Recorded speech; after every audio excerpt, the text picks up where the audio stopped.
what's up, guys? Welcome back to my channel. I'm Rashawn427. Today, I actually have a huge trade paperback and hardcover haul today of the things I've been picking up over the last couple of weeks. I'll show you everything I actually got, and it's Marvel and DC stuff, Batman, Spider-Man. You got some other stuff in between, but actually, this is my haul right here, and so let's actually get into the haul right now. First off, let's actually talk about Spider-Man, the next chapter down. This was actually Spider-Man's first reboot right here, or his first volume 2 ongoing series, whatever you want to call it. It's first renumbering right here. So Spider-Man, the next chapter. This is actually about John Byrne, John Romita Jr., Howard Mackie. Who else was on? There's a couple other people on. You see, this is the front page. This is actually the cover. This is actually a wraparound cover. You actually see on the back, but you can see this is actually the side of a Spider-Man, the next chapter. But this actually took place, I believe, in 1999. So this took place in 1999 because Thor started in 98. So this took place in 1999. This actually collects, you see, right there, Spider-Man, Amazing Spider-Man 1999 number 1 through 6, and Annual 98. Then it actually collects Peter Parker Spider-Man number 1 through 6, Thor number 8, because actually John Romita Jr. was actually doing it at that time. And it's written by Howard Mackie, John Byrne. Those two actually did. Howard Mackie actually did Amazing Spider-Man, and John Byrne's actually working on that. Dan Jurgens, I believe, did the Thor, and then John Byrne actually did the art. John Romita Jr. worked on Thor and Peter Parker's Spectacular Spider-Man. Or what is it? It's Peter Parker Spider-Man. So it's not Peter Parker's Spectacular Spider-Man. It's Peter Parker Spider-Man. Then you got Andy Smith, John Buscema, and Bart Sears. So this is one that actually came out a few years ago. I actually picked this up on eBay for a really good deal, and it retails for $40. I actually picked it up for about $15 actually, so that was actually great for me. This is actually in perfect condition, pristine condition. I mean, the condition on this is a lot better than what I actually expected. But yeah, so you actually get some good artwork in here. Now, I'm not a big fan of John Romita Jr. I think he has some good stuff, and I think this is actually some of his better work right here. You see, it's the first issue right here. So this is actually the first renumber, and of course they went back to it once J. Michael Straczynski went over. I believe it went like 58 issues before they renumber it, like issue 600 or something. But this is John Romita Jr. artwork right here. Really cool, awesome artwork right here. This is probably one of my favorite John Romita Jr. I believe this is some right here. But he was actually working on Thor at this time with Dan Jurgens. That was actually the reboot of Thor, since after the Heroes Reborn, Heroes Return type of stuff. This Peter Parker Spider-Man. So it wasn't Peter Parker the Spectacular Spider-Man, which I believe was the original. It was Peter Parker Spider-Man. But yeah, this would be a great read for me right here to get that reboot of Spider-Man, because I read some of JMS run. I have a ultimate collection of JMS run, so it'd be great to actually have this one as well. I never really read John Byrne, heard a lot of great things about him. I heard this is maybe some of his weaker stuff, because he has best stuff like back then. You get an omnibus, it's long out of print, like a Spider-Man omnibus, which collects some of this stuff, but the problem is Peter Parker Spider-Man and Amazing Spider-Man, they tied in together because the storyline will go. That's the reason this is all collected in one. It's actually in chronological order, which I like that as well, because some of this stuff don't become in they'll put like all 6 issues of this here, all 6 issues of this afterwards. Like, it ties in, so we put it in order that it should be in, which this is the order that it should be in, because it actually gives you a Thor issue as well. But this is really cool. Can't wait to actually jump into this and get into another Spider-Man. Now, this is something I actually found online. This is an older one right here, Spider-Man Revenge of the Green Goblin. You see on the side, Marvel Spider-Man. You see how beat up it actually is. This is actually the actual one from back in, like, what, 2000? I want to say this came out 2001. So you see, it's pretty beat up, but I wanted to check this out. It ties into the John Byrne Spider-Man and the John Romita Jr. So this is actually collects, you see right here, Revenge of the Green Goblin number 1 to 3, and then it collects Amazing Spider-Man volume 2 number 25, Peter Parker I keep saying Spectacular, Peter Parker Spider-Man number 25. This is by Roger Stern, Paul Jenkins, Howard Mackie, Ron Friends, Mark Buckingham, John Romita Jr., and more. So there's a lot of people actually on this. So this actually is the Revenge of the Green Goblin storyline. It's like a mini series, number 1 to 3, and then you get the tie-ins at the end, because Peter Parker and Amazing Spider-Man, like I said before, they were coincide with each other. So if it was a storyline there, it was a storyline in the other issues as well. So this is like the, I guess you call it, crossover between them right here. Get some awesome artwork, and the main artist on here is, for 1 to 3, it's Ron Friends. So he looked pretty good right here. Then you get John Romita Jr. when he actually took over Amazing Spider-Man, because I believe he left Peter Parker Spider-Man. That's where he actually started off at, and then he went to Amazing Spider-Man. That's when he has JMS run and everything. But yeah, this looks really, really cool. Even though it's beat up, I'm still excited to actually read this and actually jump into this stuff. I love seeing the ads for this, because this is one, because you know, when you get certain trade paperbacks, like I'll show you in other ones, it won't actually give you, it's not the original one. It's like a second, third, fourth, sometimes 10th, 11th, 12th print, because it came out so long ago that it's multiple printings later. But this is actually the original one. See, they're talking about the original Spider-Man. I believe this is, no. Yeah, the original Spider-Man actually had came out yet, because it says second edition April 2002. So this is before the original Spider-Man actually came out. Features movie images from Spider-Man. So that was actually before that actually came out. Sticking with more, we actually have King Thor. Now I just finished number 1 to 25 in Jason Aaron's run with Hassad Ribic. He was on a lot of those issues. He did most of those issues. But I want you to read King Thor. This is actually a follow-up to that. This is actually following the older Thor. If you read that original series, you see it follows actually 3 different versions of Thor. But this actually follows the older Thor. This collects King Thor number 1 through 4 by Jason Aaron, Hassad Ribic, and more. So this is actually really cool. I actually read the first issue in it. It's really, really good. It definitely has some tie-ins to the original stuff. You see the artwork by Hassad Ribic. I mean, he definitely has a very unique art style, which I didn't like at first, but I actually grew to like. I actually didn't know he even did Secret Wars. I was like, he did Secret Wars? Because I feel like he really works for Thor, but not the best for like other characters. I feel like it really works for this story, especially that God Butcher storyline. I feel like he really, really, oh shoot, camera, shines in that type of stuff. But can't wait to actually get more into it. It's only 4 issues, so definitely a breeze right through this. Got it for a pretty good deal right here, because the retailer on that Spider-Man Green Goblin was like $16.95. I paid like $6 for a ship, so I got it for a really good deal. Now Watchmen, this one right here, getting to DC. Watched the movie, not the biggest fan, and this I just always held off on it. I know people think it's like the greatest thing ever, but I was just like, I really don't care that much. But I'll definitely check this out. I got it for like $10. I believe the retail on it. Now this is a very old printing right here. So it says $20 for this many issues. They charge at least $30, $35 for like the new printings. But I got it for even cheaper than that. So that's great. But something I'll definitely check out. Am I really excited for it? No, I might end up loving it. You know.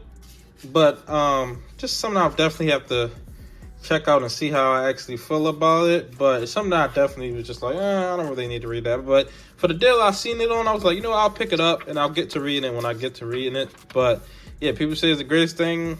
Greatest comic book ever. This, and actually the next one I will talk about, which I do believe is one of the greatest comic books ever. Had to get this back into my collection in trade paperback format.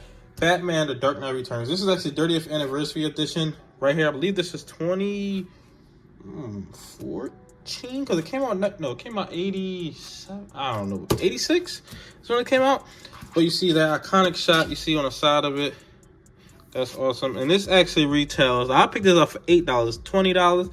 This is an older printing of it as well. It's probably more if they print it now. But this is awesome, awesome book. If you have not read this, this literally is one of the greatest comics I read. When the first time I read it, you see this by Frank Miller. He actually wrote and penciled it. Man, this thing is just so good. And I watched I don't usually watch the cartoon movies, but I actually watched the cartoon movie of this. That was great as well.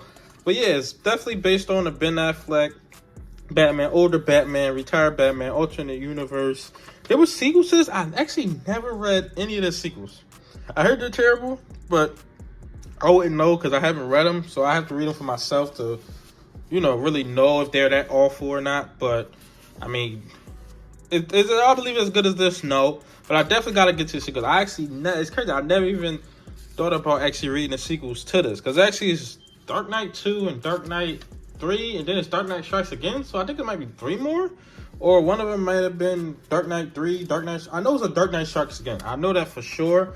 But she's looking at the artwork in this book, and that was one of the things that really drew me to this. Is this artwork, Frank Miller's unique style. I absolutely love it. Love the artwork in this book. You see, you get some bonus stuff in here as well. Look at the bonus.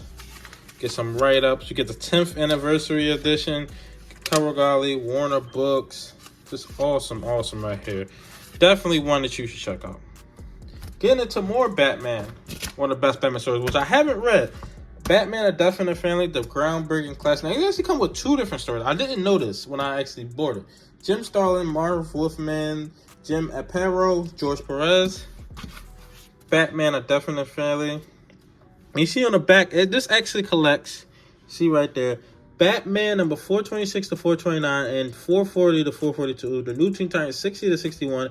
And also includes the 2006 follow-up story from Batman Annual number 25. As well as a new afterword by writer Marv Wolfman. It actually comes with 2 different storylines. It actually comes with, of course, it's a front. A death in the family. So that's the storyline, book 1 of 4. Now, what I didn't know, this is actually the death of Robin, right here. Jason Todd's Robin, which actually is the death of. But yeah, I can't wait to actually get into this, because I actually never read this. This is one that I was like, you know, I should check out, but I just never checked it out. It actually comes with A Lonely Place of Dying, and I don't know what this is about at all.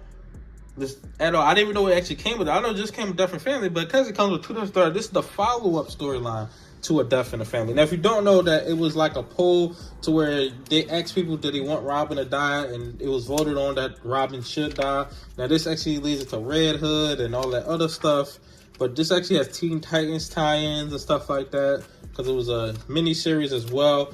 But yeah, can't wait to actually get into this, and super excited to actually have that in our collection. Now, this is a random one right here. Batman and Robin, Volume 1, Born to Kill. I wanted to read more from Peter J. Tomasi, because I heard of him, and I was just like, I found this for a really, really cheap deal right here. Probably like $10 or something like that. But see, this is Volume 1. Peter J. Tomasi, Patrick Gleason from the New 52. Batman and Robin, Born to Kill, Volume 1.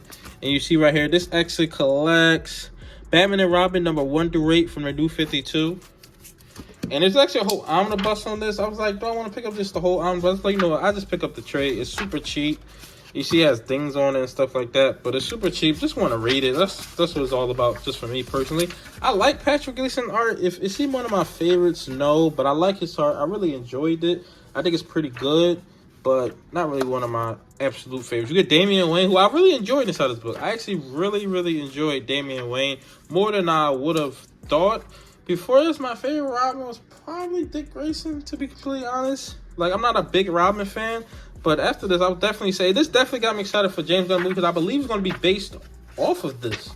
I believe this is what it's going to be based on. Probably not the story, but like the Batman and Robin that we actually got in New 52. It seems like that's what he's basing. What is it called? Brave and the Bold, or Batman Brave and the Bold? That's what it's going to actually be called. But this is Batman and Robin, Born to Kill, Volume 1. Batman 3 Jokers. This is actually by one of my favorite writers, Jeff Johns, Jason Fabak, Brad Anderson. And you see, this is a whole entire thing right here. You see, that's the front right there. But you actually open it up. This is the hardcover. I got this for a really, really, really great deal. I believe it retails for like $30. I think I picked it up for like half of that, I want to say. And you see, who are the Jokers right there. So that's awesome right there. See, that's the back with Batman on it. This is a really, really fun read right here. Really, really fun read. This is actually a sequel to The Killing Joke, which I actually just read recently. So I'm actually glad I read The Killing Joke before this, because sometimes I'll go into books and I'll just be like, you know what, I just want to check that out. I'll see stuff online, anything like that. So I hear people talk about it, but I'm definitely glad I actually read this. Now, you get a lot of this non-panel. I believe every page in this book like this. Almost every, see, this is not like that. You see, you get the scars of Batman. I know that was a really awesome shot. You get some tie-ins to actually Batman and shot, but literally almost every page is the non-panel, which is fine to me. I definitely prefer Killing Joke, even though that was like 1/3 of this book, because I believe that had like 60 or 70 pages or something like that, and this has like 200, almost 200 pages. But I definitely still prefer The Killing Joke over this, which I'm surprised to say that, because I really never read Alan Moore. I'm more of a Jeff Johns fan, but I definitely probably prefer that. And this actually ties into that a whole lot. And there's definitely, I guess you can call it a retcon, because they actually changed something from what happened then. But this is a story of 3 Jokers. He's trying to basically build a better version of the Joker. But I really, really enjoyed this story. I'm not a big Joker fan, to be completely honest. So these stories, it's really for Batman for me. I am a Heath Ledger fan, but anything outside of that, I really don't care for. Just like Mark Hamill's Joker, or any Joker cartoons, or even any other live action Joker. Besides Jack Nicholson, I really enjoyed, but like the other ones, even Joaquin Phoenix, I didn't really care for, because I just don't care for the Joker all like that, to be completely honest. But this was a really, really good storyline. The artwork is fantastic. I mean, Jason Fabak, is he called? But he's just fantastic. I mean, his work on Ghost Machine right now is fantastic. I mean, he's just so good. And the artwork in this is just fantastic. But that was actually my haul for today. Tell me your thoughts in the comment section below. Which one of these books do you actually have inside your collection? What was your favorite? What do you think about all these books? Tell me your thoughts in the comment section below. Like, comment, subscribe. Thanks for watching.